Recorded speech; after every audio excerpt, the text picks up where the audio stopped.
ជីវិតរបស់ខ្ញុំវាមិនសូវមានអីញ៉ាំឆ្ងាញ់ទេមានត្រឹមសាច់គោស្រែស្រែម៉ែផ្ញើពីស្រុកសាច់គោហ្នឹងប្រឡាក់ទៅអំបិលអាមេរិកហើយជាជាមួយខ្ទឹមសតែប៉ុណ្ណឹងហើយជាការស្រេចនិងបន្លែយើងយកសុទ្ធទេដាក់ទៅអំបិលអាមេរិកដែរទេងាយហើយងាយស្រួលធ្វើមានអីពិបាកទេនឹងហើយជាអាហារសុខភាព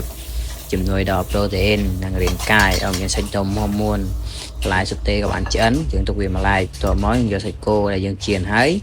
យើងយកមកស្លាយវាបានស្ដើងកុំស្លាយក្រាស់ពេកព្រោះឲ្យជីសាច់គោស្រែបើយើងស្លាយក្រាស់ធ្វើឲ្យសាច់គោយើងស្វិតស្លាយអញ្ចឹងណាបានស្ដើងអញ្ចឹង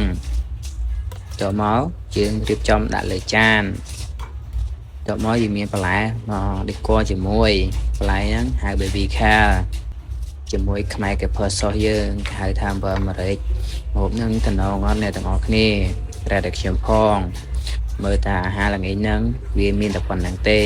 អត់មានហូបអីអស្ចារ្យដូចគេទេហើយក៏មានបាយញ៉ាំដែរមានតែសាច់គោញ៉ាំជាមួយបន្លែជាមួយខ្មែរកេផើសោះញ៉ាំមួយមិនលឿនទេ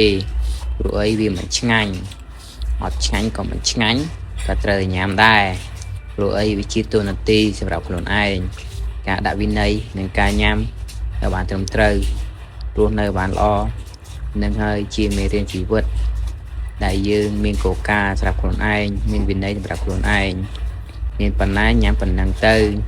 ព្រោះអីយើងកាត់ចំតកោអ្នកស្រែមានតែរបស់ស្រែញ៉ាំទេ